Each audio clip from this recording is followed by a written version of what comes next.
Allah Ta'ala nafa'ana Allah bihi wa bi'ulumihi fid darini amin. Ila anqal al-hikmah al-ashirah, hikmah yang ke-10. Al-a'malu suwarun qa'imatun. Al-a'malu suwarun qa'imatun wa arwahuha wujudu sirril ikhlasi fiha. Amal itu adalah suwar, gambar zahir, qaimatun yang ada, yang dihadirkan. Artinya amal itu harus kamu berbuat, tapi arwahuha, rohnya amal itu, rohnya, saripati, intinya, terpenting dari amalmu itu adalah sirrul ikhlasi fiha, sir rahasia keikhlasan, adanya keikhlasan di dalam amalmu tersebut. Suwarun qaimatun, ada ikhlas, ada amal. Tapi amal dulu dong baru ngomong ikhlas. Tidak punya amal bicara ikhlas, ikhlas apanya? Sedekah nggak pernah ngomong ikhlas, sholat nggak pernah ngomong ikhlas. Makanya al-a'malu, amal dulu. Suwarun qaimatun, tegakkan amalmu. Ini langkah pertama untuk mencari ridho Allah adalah beramal dulu. Amallah, berbuatlah engkau. Lakukan sholat, puasa, sedekah, mengabdi kepada orang tua, nyambung silaturahim dan seterusnya. Itu amal yang qaimatun, harus dihadirkan. Akan tapi ketahuilah bahwasanya semua dari amalmu ini tidak akan ada artinya di hadapan Allah Subhanahu wa taala jika tidak ada rohnya, yaitu ikhlas. Roh amal adalah ikhlas. Ikhlas adalah beramal karena Allah. Ikhlas adalah berbuat, melakukan kebaikan tidak ingin dilihat oleh manusia, melakukan kebaikan bukan karena ingin disanjung manusia, akan tapi melakukan kebaikan karena hanya ingin balasan dari Allah Subhanahu wa taala. Dan penghancur ikhlas adalah namanya ar-riya. Inna akhwafa ma akhafu al ummati as-sirkul asghar. Yang paling aku takutkan kepada umatku itu adalah syirik tersembunyi. Ala wa huwa ar-riya, yaitu ar-riya. Riya itu adalah syirik tersembunyi. Kelihatannya khusuk beribadah kepada Allah, tak taunya adalah dia khusuk sholat karena di sampingnya adalah calon mertua. Kan kacau. Biar segera diterima. Nah, musibah ini.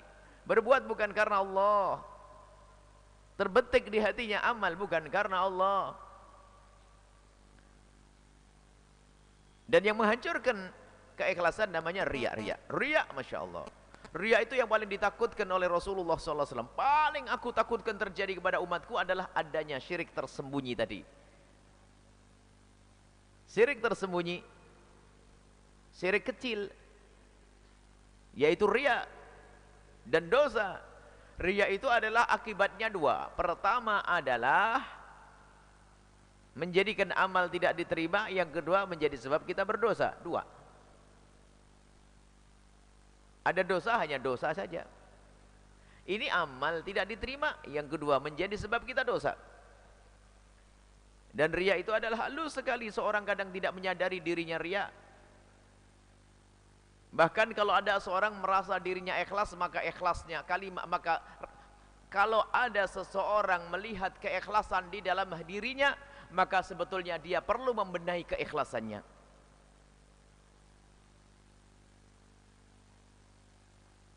Kalau ada orang merasakan, melihat keikhlasan di dalam dirinya, maka sesungguhnya dia harus membenahi keikhlasannya. Akan tapi orang ikhlas yang sesungguhnya, kalau memang dia berbuat hanya karena Allah, dan itulah mukhlas dan mukhlis, orang yang ikhlas. Ikhlas, ada amal ya, ada macam amal itu, ada yang amal namanya riya. Amal dilakukan dengan riya, yang riya adalah amal kita itu ingin dilihat oleh selain Allah, itu riya. Bahasa lain adalah membesarkan amal kita di mata manusia karena kita ingin sanjungannya atau balasan dunia atau pangkat atau penghargaan. Apakah gelar itu pahlawan dan sebagainya? Itu riya. Riya adalah berbuat baik akan tapi ingin kebaikan itu dilihat oleh manusia, bukan karena Allah.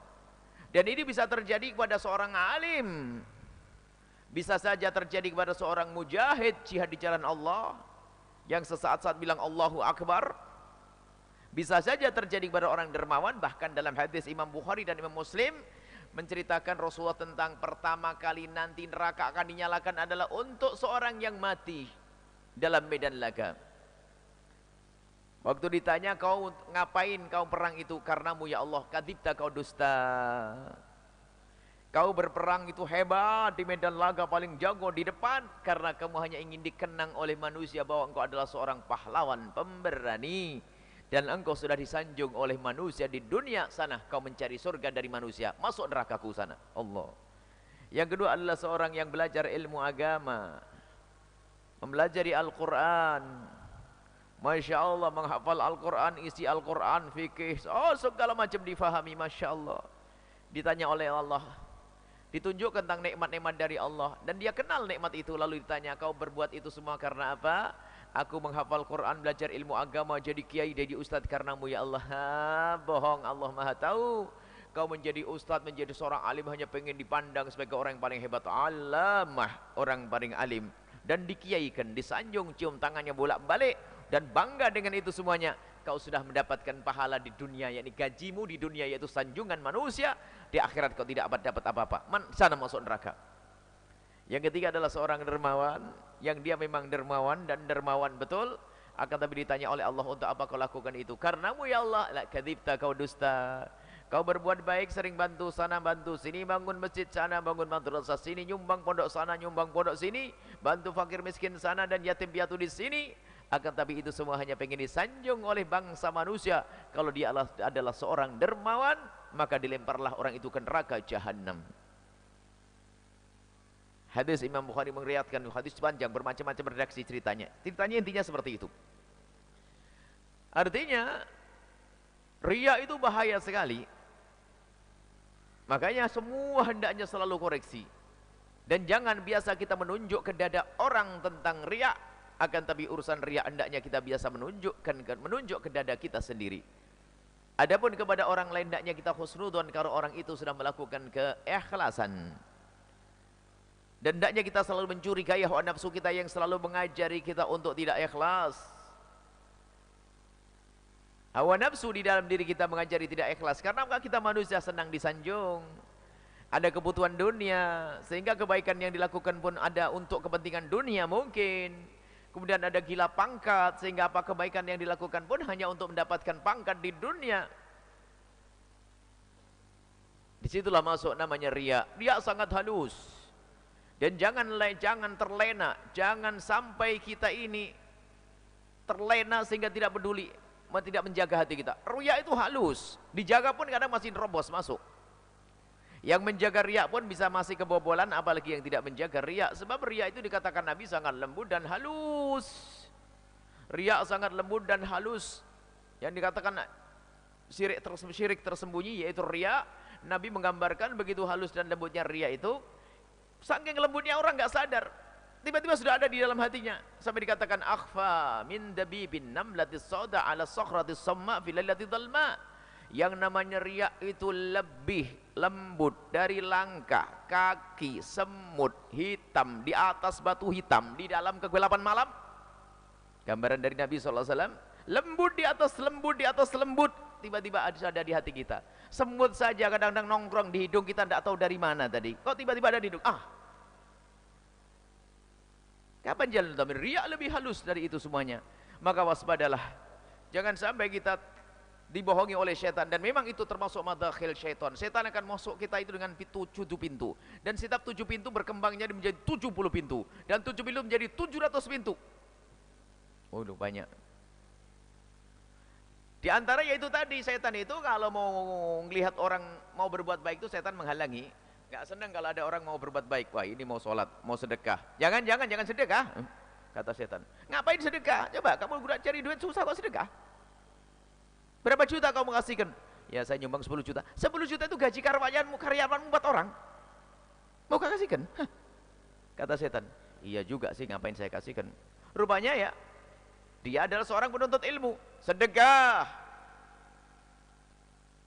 Sedekah, jangan kau dikuasai oleh kekikiran. Akhirnya sedekah. Setan nangis. Aduh, ini sudah aku larang sedekah, masih saja sedekah. Mundur setan.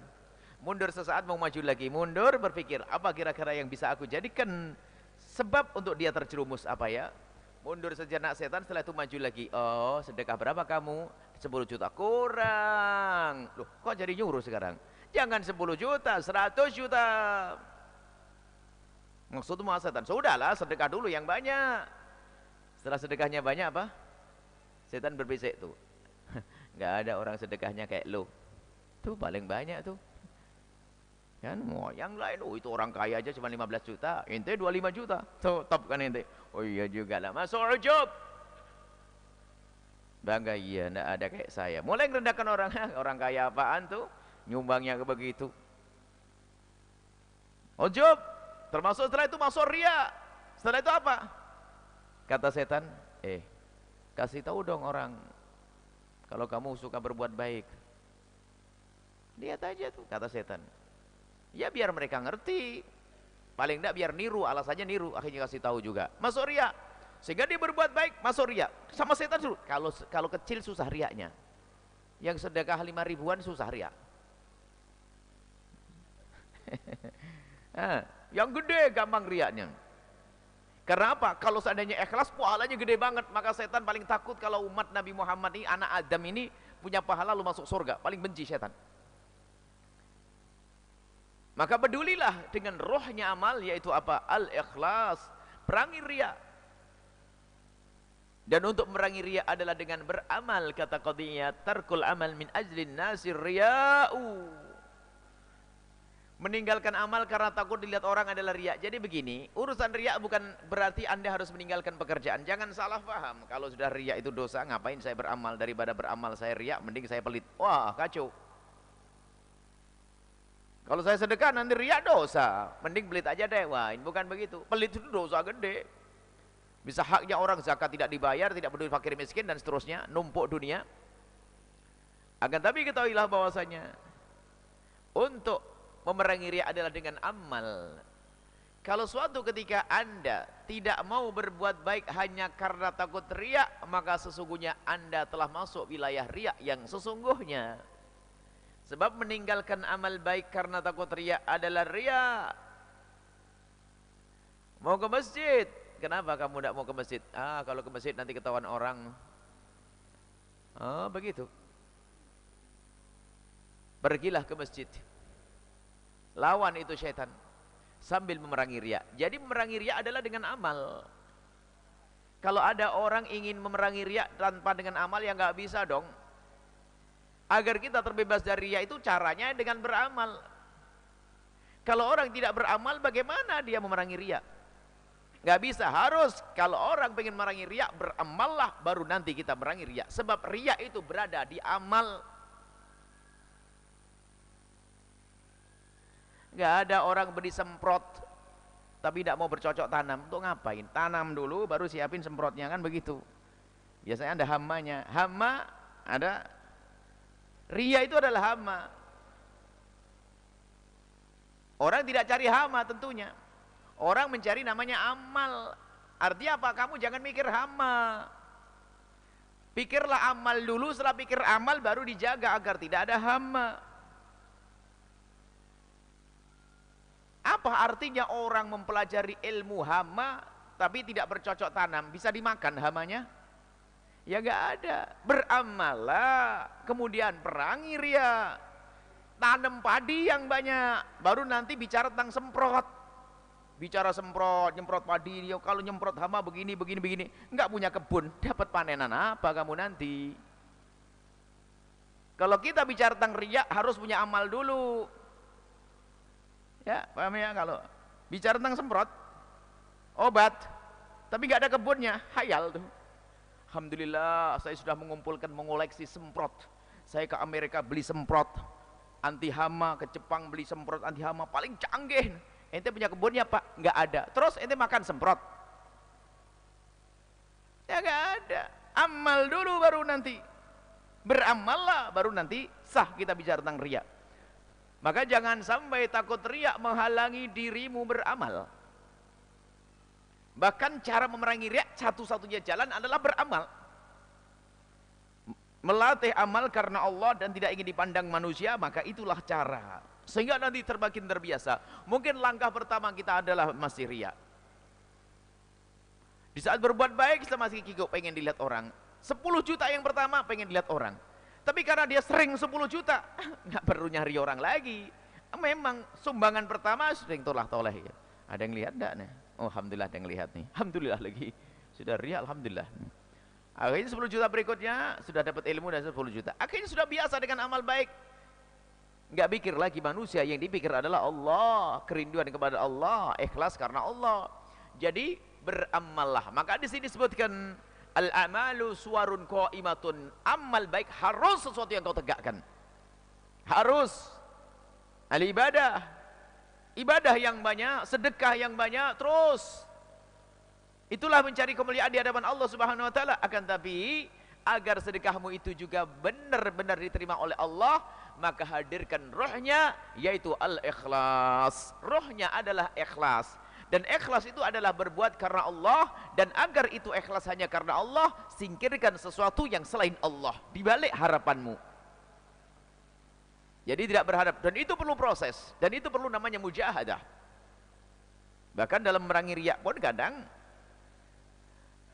seperti riya. Makanya kita tidak boleh menuduh orang lain melakukan riya. Jangan sekali-kali Anda menuduh orang lain melakukan riya, sebab riya itu tersembunyi lebih lembut dari langkah kaki semut hitam yang berjalan di atas. Jadi riya itu sangat lembut. Lah kalau riya sangat lembut itu orang saja dirinya sendiri Anda tidak tahu, bagaimana engkau tahu riyanya orang. Wah, hebat banget. Imam Ghazali mendatangkan satu riwayat dalam kitab Bidayatul Hidayah, bagaimana amal baik ini akan dibawa oleh malaikat. Malaikat yang membawa pun tidak tahu kalau ternyata amal ini adalah kemasukan riya. Malaikat tidak mengerti kalau amal itu busuk dengan riya, dibawa ke malaikat selanjutnya sampai kepada Allah Subhanahu wa taala, ternyata dikembalikan, dilempar. Malaikat saja nggak tahu tentang riyanya seseorang. Malaikat tugasnya mencatat amal dan menyetorkan, ternyata Allah menolak. Lah kok kita sok tahu tentang riyanya? Wah, ini riya. Awas, jangan sekali-kali Anda mengatakan riya kepada orang lain, dan jangan sekali-kali Anda mengatakan ikhlas kepada amalku sendiri. Coba kalau ada orang mengatakan, oh, Masya Allah benar loh ya saya melakukan itu ikhlas. Loh, ikhlas itu karena Allah, tidak usah kau sebut, Mbak. Tidak usah kau sebut kalau ikhlas. Lah kok ngomong aku berbuat benar loh ya ikhlas. Loh, kau sebut-sebut. Ngapain kau sebut-sebut? Kan kedengaran sama aku nanti. Kalau ikhlas karena Allah jangan kau sebut. Maka ingat, jangan sekali-kali kalau Anda menunjuk orang lain riya. Tapi kalau Anda ingin menunjuk riya, tunjuk dadamu sendiri. Agar senantiasa koreksi diri. Tapi kalau orang lain khusnudon, biarpun bentuknya riya, bisa saja itu adalah bukan riya. Karena kita tidak tahu hakikat amal yang dilakukan itu seperti apa. Karena tidak ngerti hatinya. Bahkan mungkin orang kelihatannya riya, ternyata dia adalah untuk merangi riya. Seperti yang pernah kita contohkan. Ada orang merangi riya sederhana, satu contoh saja Anda bisa tahu setelah itu bahwasanya orang tidak boleh mudah mengatakan orang lain riya. Saya contohkan satu contoh, misalnya suatu ketika ada seorang ternyata bisik pada imam masjid. Dia nyumbang masjid. Tolong imam masjid, bisik. Ternyata bisikannya isi andil. Tolong imam masjid, tolong kasih tahu kepada jamaah setiap habis khutbah Jumat bahwasanya Pak Haji Fulan telah nyumbang 10 juta.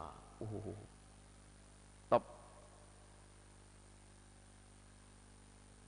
Masjid diumumkan, tolong umumkan nanti kalau saya telah nyumbang 10 juta. Yang belum pernah ngaji, tahu enggak ini riya atau tidak? Nah, yang sudah tahu ngaji tidak tahu riya kan? Coba ya, Anda sudah pernah dengar ini. Coba dulu pernah ngomong riya gitu, kompak gitu. Ini tidak bisa dikatakan riya. Karena apa? Ternyata orang itu memerangi riya. Bagaimana memerangi riya? Bentuknya seperti riya. Itu urusan pribadi dia. Sebab apa? Dia sebetulnya nyumbangnya 100 juta. Masuk keropak 100 juta. Cuman dia ngomong, tolong umumkan berapa? 10 juta. Coba, Anda saja kalau nyumbang 100 juta, tak taunya panitianya salah sebut 10 juta, Anda ngedumel kok. Loh, diumumkan 10 juta dok. Loh, lah, kok jangan ke 10 juta. Jamaah yang datang di kampung masjid musola Anda, atau Anda punya majelis yang datang itu misalnya 5.000. Salah, telah dihadiri koran Media, Masya Allah jamaahnya ustadzah ini telah dihadiri jamaah banyak sekali, kurang lebihnya 500 orang. Hah, 500? 5.000? Ha, kan? Protes kan? Jadi ada orang seolah-olah melakukan riak, ternyata dia adalah untuk memerangi riak. Mungkin ada seseorang melakukan sholat di depan orang, Allahu Akbar. Sholat sunat Allahu Akbar. Mbak, mohon maaf saya mau sholat duha dulu nih. Allahu Akbar. Sholat aja terang banter-banter. Wah, ini ngedumel di belakangnya orang riak-riak. Jangan mengatakan orang yang riak. Ternyata dia lagi belajar memerangi riak. Bagaimana belajar memerangi riak? Dia berjanji, setiap kali sholatku diketahui orang, aku balas nanti di tempat sembunyi gak ada orang tahu, berkali-kali lipat. Misalnya, hei hawa nafsuku, hei diriku, lihat orang melihatmu sholat 8 rakaat. Allahu Akbar, duha 8 rakaat. Tapi awas, sampai rumah nanti 8 rakaat. Dihukum. Bisa saja Anda memerangi riak adalah dengan pahala yang berlipat-lipat. Memerangi riak sekaligus beri contoh. Jamaah, assalamualaikum warahmatullahi wabarakatuh. Insyaallah kita akan membangun pondok pesantren Al-Bahjah ini. Saya nyumbang nih 10 juta. Kasih contoh, dapat pahala kan? Ngasih contohnya dapat pahala, 10 jutanya dapat pahala, tapi ada seolah-olah ada riak. Agar 10 juta ku tidak hilang. Diam-diam langsung kirim ke rekening Al-Bahjah 100 juta. Aman, gak ada yang tahu. Begitu. Jadi kapan? Jadi memerangi riak diantaranya adalah jika Anda merasa perbuatan Anda adalah riak, segera tumpangi dengan amal tersembunyi. Dan amal terang-terangan jangan dijauhi. Jadi Anda berbuat baik, misalnya Anda melakukan sedekah 500 ribu, ketahuan orang, aduh ketahuan orang. Tidak apa-apa, biarin ketahuan orang. Tapi nanti 500 ribu kau harus tetap diterima oleh Allah. Akhirnya nyumbang 500 juga tersembunyi. Jadi setiap Anda melakukan kebaikan yang zahir, kok khawatir masuk riak, lakukan pekerjaan yang batin. Ini memberi, melakukan kebaikan yang tersembunyi. Ini adalah cara kita memerangi riak. Jangan sampai memerangi riak justru malah tidak beramal. Gak ada memerangi riak tidak beramal, gak ketemu.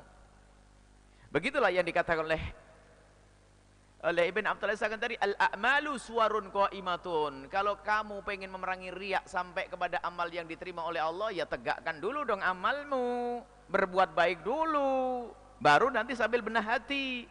Adapun untuk sampai derajat ikhlas langsung kan perlu proses. Pertama begini. Kan ada orang datang ke Rasulullah, mau masuk Islam hanya karena diberi hadiah oleh Rasulullah. Saya masuk Islam karena kambing dikasih Nabi kok. Masuk Islamnya karena kambing. Setelah sampai di rumahnya, terkagum kok ada orang seperti Nabi Muhammad itu, tidak pernah takut fakir, tidak pernah takut ini. Terkagum akhirnya iman yang sesungguhnya. Semoga Allah berikan kepada kita keikhlasan, ketulusan dalam beramal, dan jangan sampai amal kita dikuasai oleh riya sehingga sirna menjadi tidak diterima oleh Allah Subhanahu wa taala.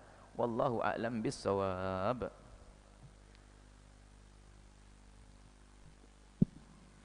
Syukur kasihan kepada guru kita semua, Buya Yahya. Semoga apa yang beliau sampaikan bermanfaat bagi kita semua dan dapat kita amalkan dalam kehidupan kita sehari-hari. Amin amin ya rabbal alamin. Baik, selanjutnya kita akan memasuki sesi tanya jawab. Akan tetapi sebelum itu kami akan membacakan terlebih dahulu pertanyaan yang telah masuk dari media sosial. Yang pertama datang dari Didin di Bekasi. Allahumma shalli ala Sayyidina Muhammad. Buya yang semoga diberi kesehatan selalu. Amin. Bagaimana tips untuk mencegah amarah dan apakah ada balasan dari Allah jika kita bisa menahan amarah? Terima kasih Buya. Wassalamualaikum warahmatullahi wabarakatuh. Waalaikumsalam warahmatullahi wabarakatuh. Amarah, kalau Imam Ghazali itu melihat kalau kamu marah, cara mengobati marah itu ada cara lahir dan cara batin. Cara lahirnya itu suruh nyermin, lihat kaca. Kalau kamu lagi marah, mukamu kayak apa sih? Ini lahirnya. Coba kalau lagi marah, mukanya serem, yang cantik jadi jelek. Suruh lihat. Jadi orang marah itu mukanya jelek. Masa kamu sedang jelek-jelek terus?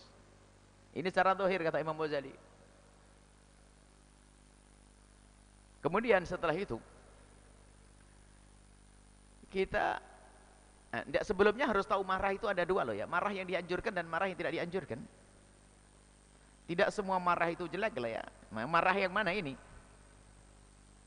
Marah itu kalau dikawal oleh syariat dan akal, Kalau marahmu itu sesuai dengan syariat dan dipandu dengan akal, maka marah itu akan menjadi satu sifat yang sangat mulia yang namanya syaja'ah. Itulah untuk berperang, untuk melawan kebatilan. Marah kalau dikawal dengan syariat, artinya marah pada tempatnya yang benar. Orang perang nggak marah gimana? Mau mukul nggak jadi, mau bunuh nggak jadi perang nanti. Berjuang adalah dengan syaja'ah, dengan keberanian. Jadi syaja'ah adalah marah yang dikawal oleh syariat dan akal. Tapi kalau marah itu tidak dikawal oleh syariat dan akal, menjadi ngawur, dalam bahasa Arabnya tahawur, itu adalah akhlak yang busuk. Baik. Kemudian setelah itu, marah yang syar'i adalah marah karena membela kebenaran. Marah yang syar'i membela kebenaran. Membela kebenaran di saat syariat baginda Nabi direndahkan, Al-Quran dinodai, Nabi Muhammad dicaci, maka perlu dan wajib kita marah. Kalau kita tidak punya marah saat itu adalah kropos iman kita. Baik. Kemudian marah yang ada urusannya dengan pribadi, itu juga ada yang diperkenankan, tapi tidak boleh sampai derajat kita menjadi pembenci yang tidak pernah berakhir. Contoh, ada orang mengambil harta kita, kita perlu mempertahankan harta kita atau kehormatan anak kita. Ada orang mau merusak kehormatan anak kita, menodai kehormatan keluarga kita, atau mengambil harta kita. Nabi menjaminkan, man mata duna malihi wa man mata duna irdi mata syahida. Kalau ada orang mati mempertahankan hartanya, marah ada orang mengambil hartanya. Ada orang mengambil hartanya, mencuri, merampok. Ada orang memperkosa anaknya lalu dia melawan sampai mati, mata syahidan, membela. Karena menjaga kehormatan, menjaga akal. Ada 5, akal, nyawa, harta, kehormatan, nasab. Yang mau menodai 5 ini kita perlu pertahankan. Baik. Sekarang adalah mungkin yang dibahas, yang ditanyakan adalah gimana jika ada orang masalah urusan pribadi saya dicaci dan diolok, bagaimana? Kalau hartaku tiba-tiba diambil, memang saya berhak untuk menuntut. Saya berhak untuk menuntut jika saya diambil harta saya oleh saudara saya, atau kakak saya, atau adik, atau paman saya, dan seterusnya. Kalau seandainya saya mengambil, mengadukan ke mahkamah, maka itu adalah hak saya. Tapi ketahuilah, kesabaran adalah istimewa. Orang perlu namanya sabar di saat dirinya diganggu. Kalau agama Allah diganggu, tidak boleh sabar. Tapi kalau diri kita yang diganggu, maka kita perlu nahan amarah. Kita dicaci dan diolok, dibilang kita bodoh, dibilang gila, dibilang gini. Bagaimana kita menata hati kita? Artinya kalau urusannya adalah urusan pribadi kita, maka perlu di situ adalah namanya kesabaran. Dan kesabaran di sini adalah menahan amarah di saat diri kita dicaci dan diolok dan direndahkan. Sebab kalau sudah orang memuliakan seorang hamba, tidak akan rendah biarpun direndahkan oleh semua manusia. Jadi kemuliaan kita dengan Allah bukan dengan sanjungan manusia. Dan kita rendah seorang akan menjadi rendah kalau sudah direndahkan oleh Allah. Baik. Di saat kita dicaci dan diolok oleh seseorang, maka alangkah indahnya kalau kita menata hati kita. Lalu kita menahan amarah. Hak kita diambil oleh seseorang. Memang menuntut hak adalah boleh-boleh saja, dengan cara yang benar sesuai dengan syariat. Tidak boleh berlebihan. Tidak boleh melebihi daripada batas-batas dan jatahnya. Itu hak. Akan tapi kalau urusan pribadi kita yang diganggu, maka mungkin ini ditanyakan, kita bisa menahan itu. Namanya sabar. Dan kesabaran ini adalah penting. Dalam Al-Quran disebutkan, ya, imbalannya apa? Surga. Karena ini adalah orang bertakwa. Wa syari'u ila maghfirati min rabbikum wa jannatin 'arduha as-samawati wal ardu 'iddat lil muttaqin. Bersegeralah kalian menuju surga dan pengampunan Allah, serta surga yang hanya disiapkan oleh Allah untuk mereka yang bertakwa. Dan ciri orang bertakwa diantaranya adalah wal kadhiminal ghaidha wal 'afina 'anil nasi wallahu yuhibbul muhsinin. Wal kadhiminal ghaidha, orang yang menahan amarah. Menahan amarah adalah tanda kemuliaan. Wal kadhiminal ghaidha, di saat kita cacian di Allah, bukan agama ya, ingat, urusan pribadi. Urusan pribadi kita diganggu, maka sangat mulia jika Anda mengambil sikap tabah, yaitu kadhiminal ghaidha, menahan amarah. Dan ingat, amarah jika ditahan bisa saja esok hari meledak, meletus, menjadi bom waktu yang menanti. Akan tapi setelah wal kadhiminal ghaidha, menahan amarah, jangan sampai amarah hanya ditahan, akan tapi harus kita hancurkan amarah, kita copot, kita keluarkan. Wal afina 'anin nasi, yang seharusnya saya marah akan tapi saya rubah menjadi maaf. Jadi untuk menghilangkan marah ganti dengan maaf. Wal kadhiminal ghaidha wal afina 'anin nasi. Mula-mula marah dibuang menjadi afina, aku maafkan engkau. Biarpun engkau telah melakukan kesalahan kepadaku, maka aku maafkan engkau. Ini urusan pribadi ya, bukan urusan dengan Allah. Urusan kepada Allah kita tidak bisa maafkan. Duitku diambil, aku maafkan kau. Wal afina 'anin nasi. Dan setelah orang bisa memaafkan pun ternyata belum tuntas, sebab bisa jadi yang namanya benih-benih sisa-sisa kebencian, sisa sedendam itu tersisa di hati. Karena ibaratnya penyakit, kalau dicabut masih ada akar-akar tersisa. Maka bersihkan sisa-sisa ini dengan wallahu yuhibbul muhsinin. Sudah memaafkan, berikan kebaikan kepada orang tersebut, maka istimewa dirimu. Tapi ingat, ini adalah urusan pribadi. Nah, fahami bagaimana agar kita bisa tidak marah dalam urusan pribadi kita. Ya, kita tahu bahwasanya orang yang berbuat salah kepada kita itu siapa sih? Umat Nabi Muhammad sallallahu alaihi wasallam. Akankah kita rela kalau dia masuk neraka? Tentu tidak. Turun berpikir, merenung, dialah umat Nabi Muhammad satu. Kemudian yang kedua, jika engkau sabar akan diganti oleh Allah dengan pahala berlipat. Kemudian yang ketiga, kalau engkau terus menyimpan dendam dan amarah di dalam hatimu, hidupmu capek, ngelihat dia langsung gak enak badan. Itu yang ngambil duitku, itu yang ngambil hartaku, capek. Akan tapi kalau hatimu lapang, oh itu adikku sendiri, itu saudaraku yang telah mengambil hartaku, akan tapi kaset hidupnya akan aku kirim transfer lagi tambahan. Nah, merenung seperti ini akan menjadikan hati itu luluh. Bab mudah memaafkan itu penting sekali. Jadi apa artinya kita mendendam? Mendendam itu capek. Belum lagi nanti kita iming-iming, kita hibur, kita fahamkan hati kita tentang pentingnya memaafkan dan bahayanya mendendam. Amarah itu adalah akan menaburkan dendam. Orang bisa amarah, marah langsung hilang. Tapi belum tentu. Kadang orang marah tersimpan dendam. Marah itu menebarkan dendam di dalam, menyaburkan benih dendam. Setelah marah itu dendam. Dan dendam adalah sifat yang dibenci oleh Allah. Dendam itu menjadikan sebab permusuhan ini bertahan lama karena dendam. Dendam adalah yang memperlama masa permusuhan.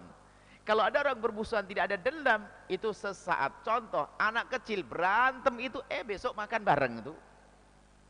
Tapi bapak-bapak kalau sudah punya dendam, lihat, sampai mati akan saya bawa ke neraka jahanam.